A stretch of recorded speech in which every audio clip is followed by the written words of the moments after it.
Muy buenos días. Vamos a dar inicio a la clase con el tema la planificación y el control de la preparación psicológica. La preparación del deportista es un sistema conformado por el contenido, métodos y medios seleccionados para cumplir con los objetivos que se quieren alcanzar.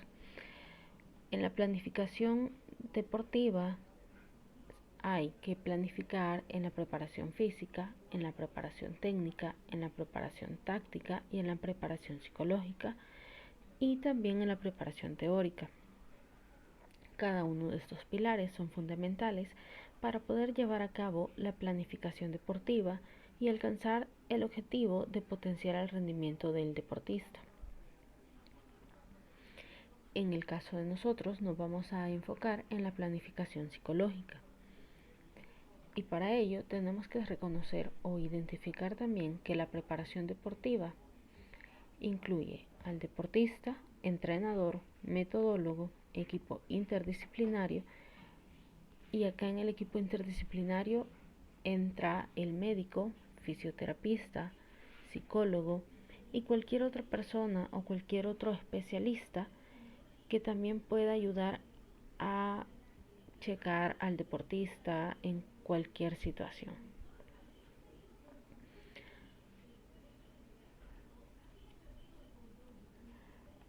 La preparación psicológica del deportista es un subsistema del sistema de la preparación del deportista, diseñado para contribuir al perfeccionamiento de las particularidades psicológicas que son un factor importante en la realización eficiente del entrenamiento deportivo y la obtención de buenos resultados competitivos.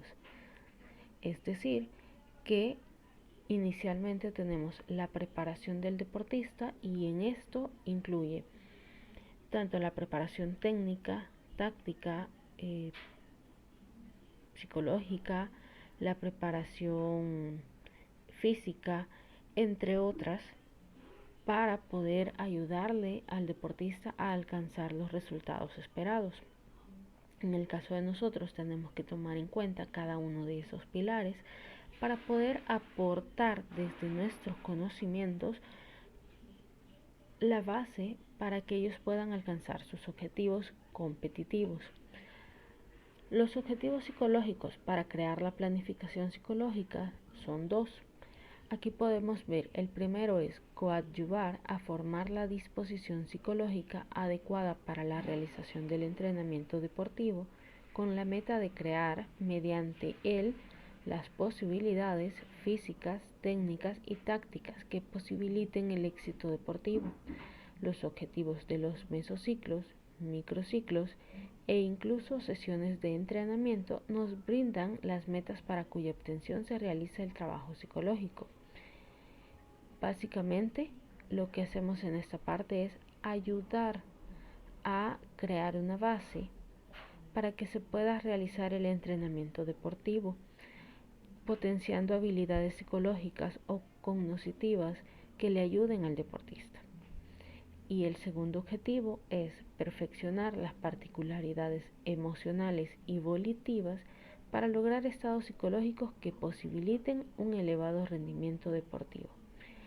Prácticamente nos referimos a la personalidad del deportista, a aquellas particularidades emocionales que lo hacen que él tenga mayor entrega con su deporte y estas particularidades volitivas que también tienen que ver con la voluntad del deportista, aquello que lo motiva a continuar entrenando a pesar de que sea un entrenamiento bastante duro, bastante cansado, a pesar de que ya esté llegando a su límite o esté llegando a sus capacidades máximas durante su entrenamiento. A pesar de ello, la voluntad propia del deportista hace que él quiera continuar y que aunque el día haya sido cansado, se vuelva a presentar día tras día, creando el hábito y perfeccionando cada vez más su técnica deportiva. En el caso de los aspectos psicológicos, perfeccionando aquellas particularidades emocionales, autorregulación deportiva y también habilidades cognitivas como atención, concentración, entre otras. En este caso, podemos ver cuáles son los principios para la planificación de la preparación psicológica, dado su objetivo y el carácter pedagógico de su consecución y teniendo en cuenta la relación de la preparación psicológica con el sistema de preparación del deportista, es posible establecer algunos principios para el diseño del trabajo psicológico que delimiten con exactitud el marco de actividad del entrenador o el psicólogo en este campo. Vamos a ver detalladamente los 8 objetivos que son principios básicos para que podamos establecer una buena planificación en la preparación psicológica. Estos objetivos sería el primero: los objetivos de la preparación psicológica deben ser derivados de los objetivos de los ciclos de entrenamiento. Es decir, esto nos permite crear bases psicológicas que permiten al deportista alcanzar el objetivo competitivo para el cual se prepara. Como psicólogos también debemos de reconocer en qué ciclo de trabajo se encuentra. Esto nos permite poder dar una planificación psicológica adecuada o potenciar las habilidades necesarias para esa planificación o para ese ciclo en específico. Aparte de eso, también nos ayuda a poder planificar o poder ayudarle a tener sus periodos de descanso o potenciar habilidades, dependiendo del ciclo en el que se encuentren o la etapa en la que se encuentre el deportista. El segundo principio es: en la preparación psicológica, dado su carácter multifacético que desarrolla los más diferentes procesos y cualidades de la personalidad, deben ser utilizados distintos métodos y medios sin establecer falsas dicotomías o seguir paradigmas superados. Es decir, que tenemos que tener bien claro cuáles son los objetivos que tiene ese deportista. Cuando nos referimos a los paradigmas, nos referimos como a aquellos esquemas o aquellas ideologías que seguimos y que a veces se cree que el deportista no los ha superado. Por ejemplo, alguien que tiene miedo ante alguna competencia o ante algún competidor, cuando son unas competencias de mayor exigencia, entonces podemos verlo competir y decir: este deportista ya lo superó, pero realmente no está superado. Entonces hay que verificarlo, si realmente se rompió el paradigma o si continúa con esas mismas dudas y lo que hizo fue cambiar ese aspecto justo para esa competencia. Hay competidores o rivales que ellos visualizan que son fuertes para una competencia nacional, pero también hay rivales que ellos consideran aún mucho más fuertes en una competencia internacional. Entonces tenemos que tener claro si es, qué tipo de competencia es y en qué momento se encuentra el deportista. Y cuando hablamos de las falsas dicotomías, nos referimos también a no tener doble pensamiento o dos teorías sobre algún aspecto en específico, sino que tener muy claro qué es lo que se está trabajando. La calidad de la preparación psicológica está determinada, en primer lugar, por la habilidad con la cual se diagnostiquen los procesos y cualidades de la personalidad que resulten eslabones débiles para el logro del rendimiento deportivo. En segundo lugar, por la habilidad para trazar objetivos y disponer de los medios necesarios para alcanzarlos. Es decir, que la calidad de la preparación psicológica que nosotros brindemos depende de estas habilidades que nosotros tengamos o desarrollemos para identificar cuáles son los aspectos que hay que trabajar en el deportista, cuál es el diagnóstico que nosotros estemos dando. Puede ser que nosotros establezcamos un diagnóstico y esté errado o no sea el diagnóstico correcto. o sí sea un diagnóstico correcto, más sin embargo no es el eslabón más débil para que él pueda alcanzar sus objetivos o pueda llegar al resultado esperado. Entonces tenemos que identificar bien qué es lo que tenemos que trabajar en el deportista y cómo lo vamos a trabajar. Aparte de identificarlo, de diagnosticarlo, también tiene que ver con la creatividad de nosotros para poder desarrollar esa conexión con el deportista, que podamos trazar objetivos tanto psicotécnicos como también con el deportista para poder lograr un mayor resultado.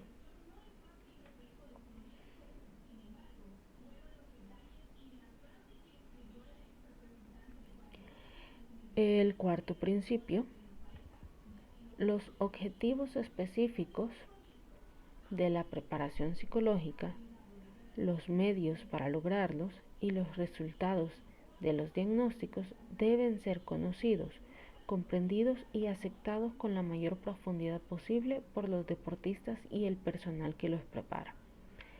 Entre más involucrado esté el deportista, entrenadores, preparadores físicos y todo el personal deportivo con el trabajo psicológico que estamos desarrollando, mayor compromiso se adquiere y se alcanzan mejores logros.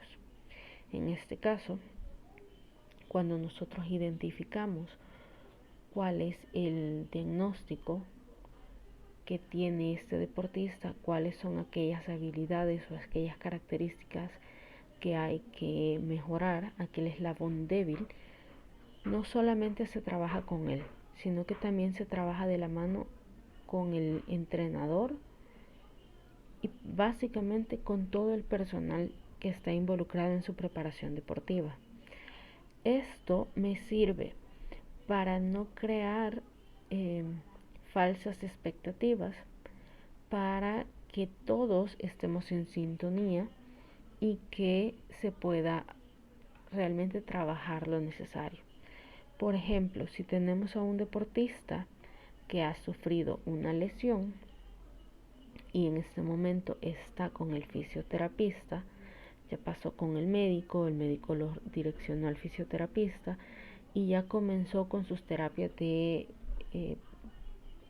fisioterapista. Esto quiere decir, yo tengo que saber en qué proceso se encuentra, tengo que saber si su lesión es grave, tengo que saber en cuánto tiempo él estaría regresando a su entrenamiento, porque si su lesión es muy grave y tarda un par de semanas, un mes o meses en regresar al entrenamiento, se ha creado una inadaptación funcional, como habíamos visto en la clase anterior o en el capítulo anterior.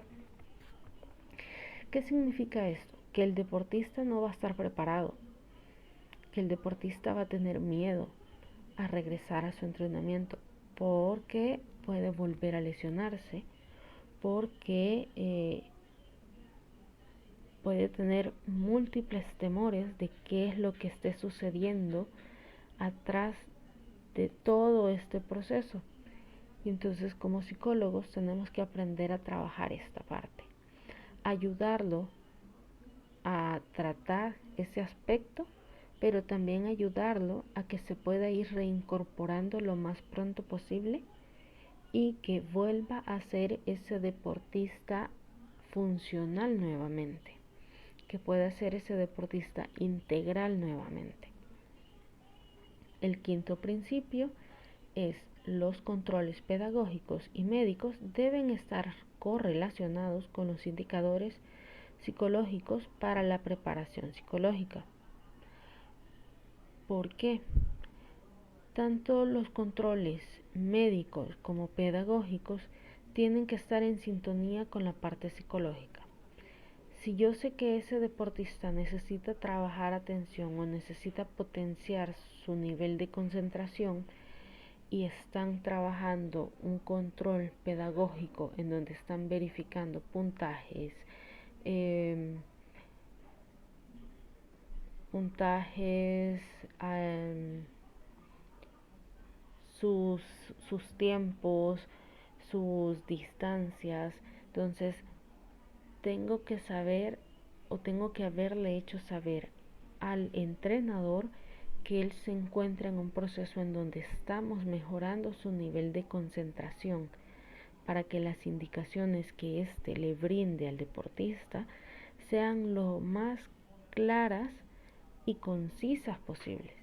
Que si es necesario repetirle las indicaciones 2 veces o repetírselas de manera individual, lo haga, porque hay deportistas que necesitan que el entrenador se acerque con ellos, no captan las indicaciones de manera general.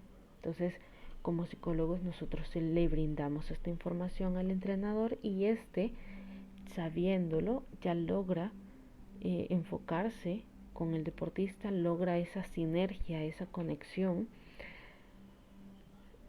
creando así que el deportista se sienta mucho más cómodo, mucho más seguro, más confiado y probablemente alcance sus objetivos o alcance el resultado esperado por el entrenador en ese control. También ante los controles médicos en los cuales se verifica si su pulso, su ritmo cardíaco, si no está muy acelerado. Entonces también nosotros tenemos que estar en conexión con ellos para sabemos básicamente si alguien está como su pulso o su ritmo cardíaco está muy acelerado, pues nosotros tenemos que ayudarle o haberle brindado herramientas para que éste pueda autorregularse, para que éste pueda bajar su ritmo cardíaco, concentrarse y nuevamente continuar con su competencia o su control deportivo en ese momento.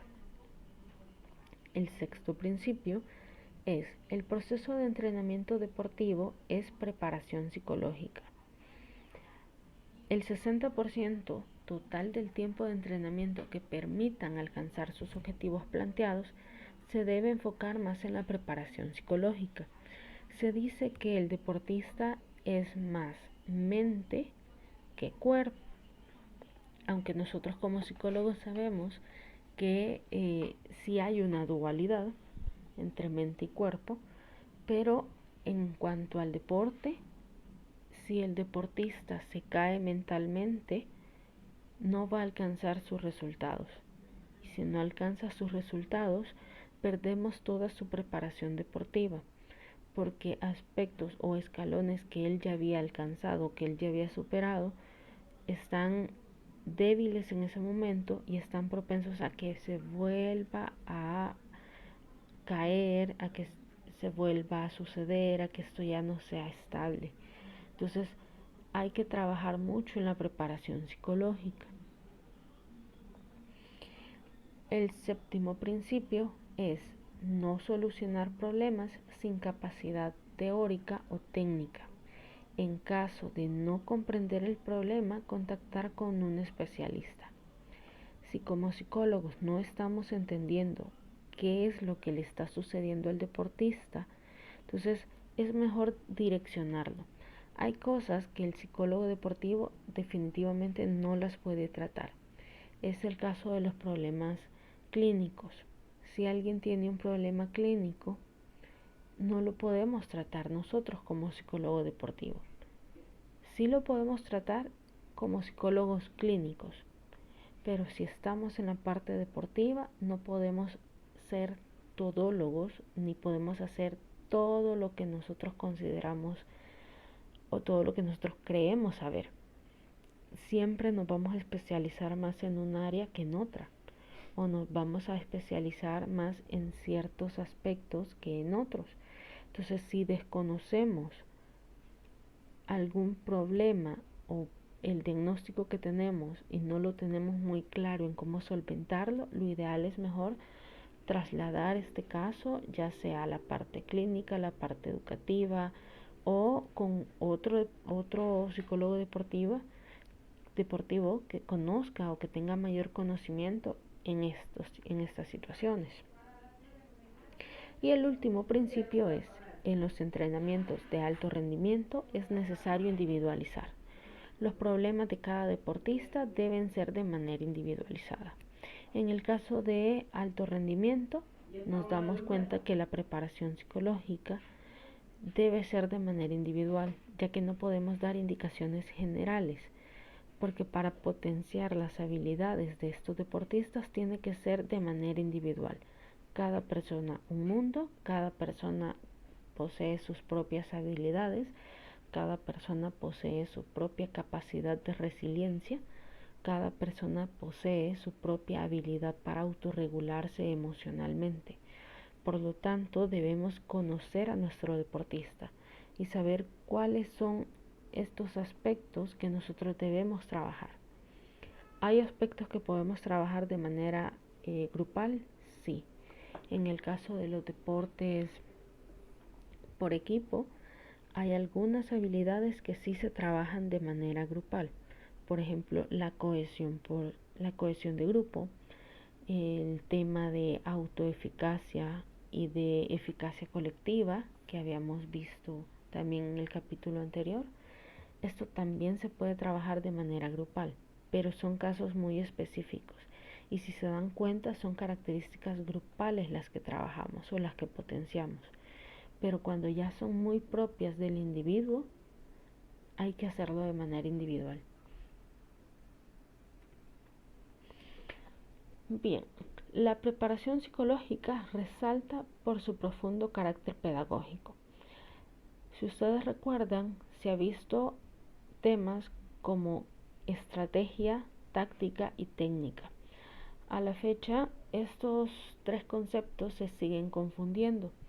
Y para tenerlos claros, les presento acá un cuadro en el cual ustedes pueden tomarlo en cuenta, tomar nota de ello para poder identificarlos de mejor manera. Tenemos en el primer cuadro los indicadores. Se determina a partir de, puede ser aplicada por, la persona que lo realiza se relaciona con, tiene como finalidad, se evalúa a partir del, se pone de manifiesto, exige de, palabra que resume el término. Y los indicadores y los conceptos serían estrategia, táctica y técnica. En el caso de se determina a partir de, la estrategia se determina a partir de una caracterización preliminar. Es decir, esto se hace desde antes. Esto es previo. No es en el momento en el que está el deportista en el campo de juego, sino que esto es antes. Y la táctica es el accionar del contrario.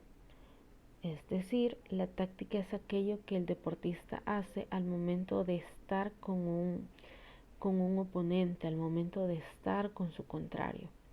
Y la técnica es la estructura funcional modelo. Todos aquellos aspectos que el deportista ya aprendió, que tiene como base de cómo va a desempeñar o cómo va a realizar su deporte, es la técnica. Lo básico que él necesita para poder realizar su deporte de manera profesional o de la manera más impecable posible. La estrategia puede ser aplicada por todos los miembros del deporte, desde el entrenador, el preparador físico, hasta el deportista. Y la táctica puede ser aplicada por el atleta en condiciones de oposición. Por ejemplo, en el caso del fútbol, cuando están dos deportistas peleando la pelota, entonces aquí están realizando la táctica. Y la técnica puede ser aplicada únicamente por el atleta, que es la persona que sabe cómo realizar su deporte. La estrategia puede ser aplicada por la persona que la realiza y esta se relaciona con la globalidad de los aspectos. En el caso de la estrategia, en el caso de la táctica, tiene que ver con el oponente, es él quien desencadena esta táctica. Y la técnica tiene que ver con los factores temporoespaciales, tiene que ver con la ubicación espacial. En la estrategia tiene como finalidad alcanzar el pronóstico. La táctica tiene como finalidad el logro de objetivos parciales. La técnica tiene la ejecución de estructuras funcionales. Como estrategia, ganar un partido. Como táctica, ganar la pelota al oponente en X minuto o en X tiempo, o mantener el balón por un porcentaje más alto que el otro equipo. Y al final, la ejecución de la estructura, que es lo que el deportista está realizando. ¿Cómo se evalúa la estrategia? Se evalúa a partir del cumplimiento del pronóstico. Si se alcanzó el objetivo o no se alcanzó. La táctica se evalúa a partir de la efectividad. ¿Qué tan eficiente fue ese deportista al momento de la cancha, al momento del partido, al momento de realizar su deporte? Y la técnica se evalúa a partir del número de errores que se realicen en su ejecución. ¿Cuántas veces perdió el balón? ¿Cuántas veces pateó mal el balón? ¿Cuántas veces hizo mal un movimiento? Entonces ahí es donde tenemos que prestar atención para que pueda mejorar su técnica.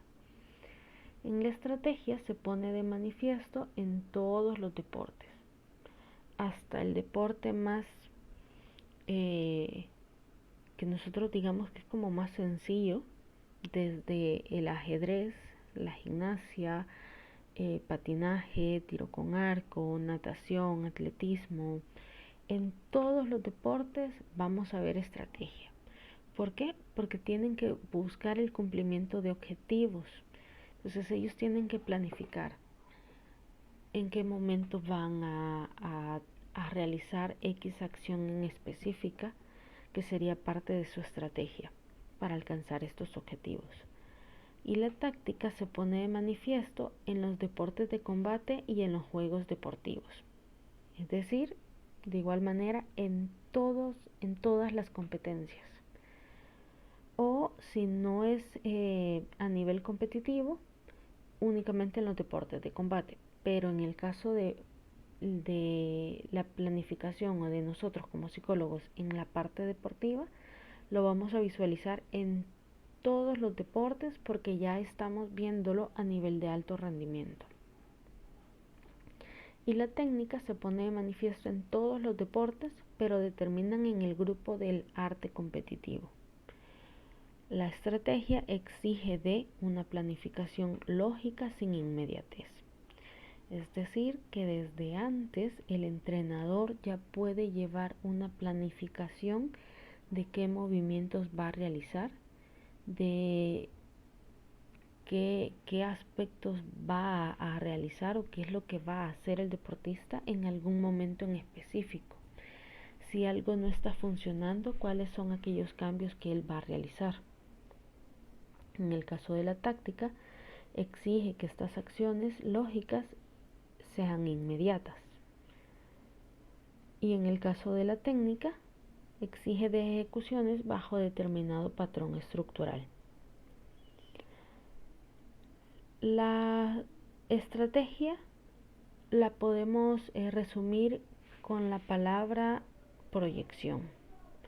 La táctica lo podemos resumir como solución y la técnica como realización.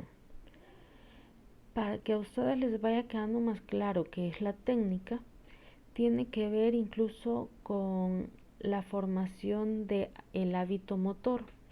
En el parcial se les preguntó cómo se realizaba la formación de este hábito.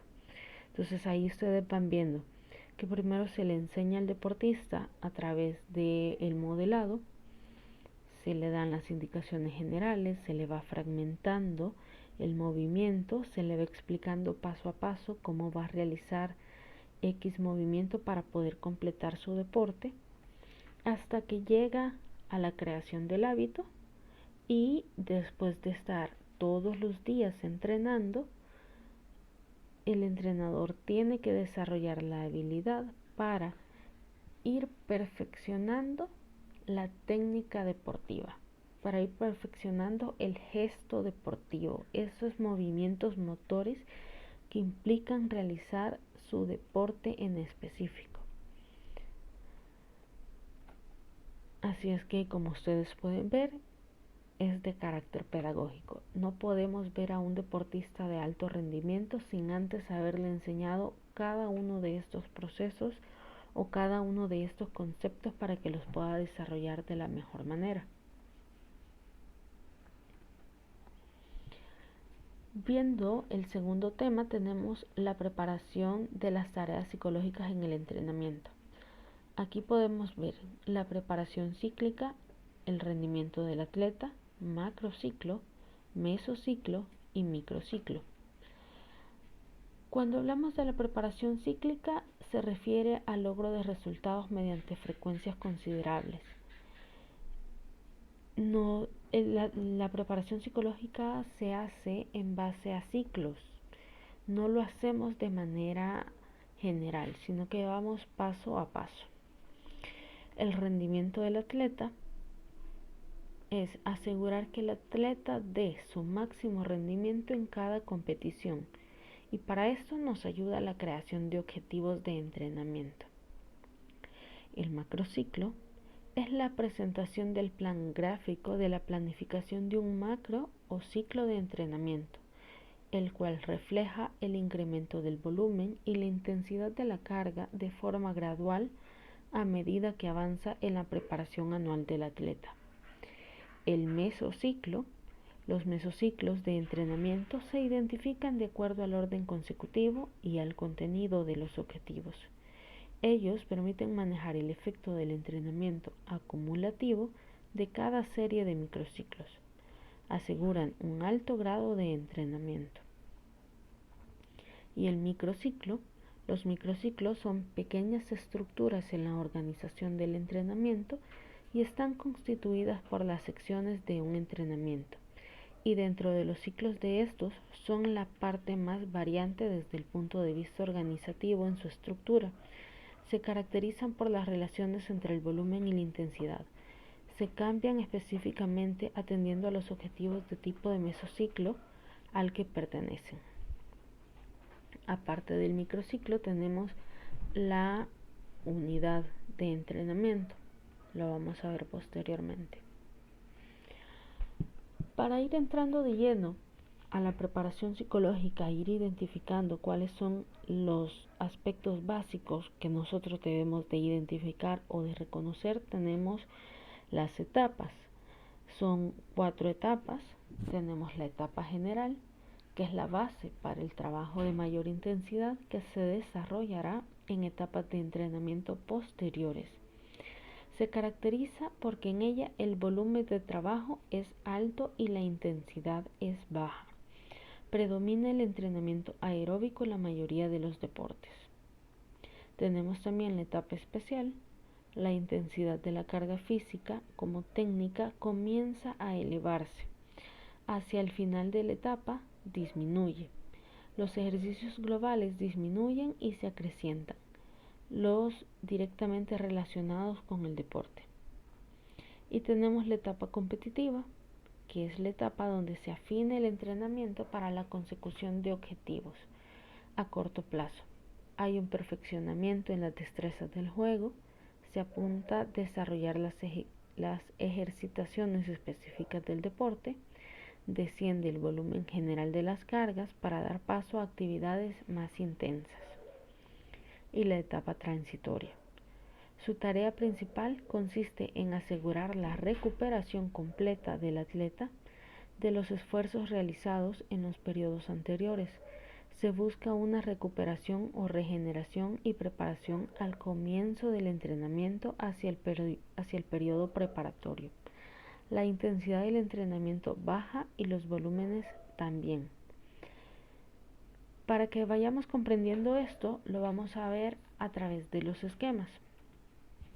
Tenemos la planificación general, tenemos las etapas y en las etapas tenemos la general, especial, precompetitiva, competitiva y la de transición o transitoria.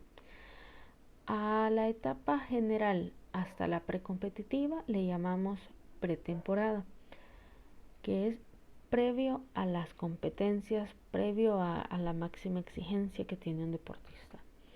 Y la competitiva se le llama la temporada, es decir, es el momento específico en el que el deportista puede demostrar todas aquellas habilidades aprendidas.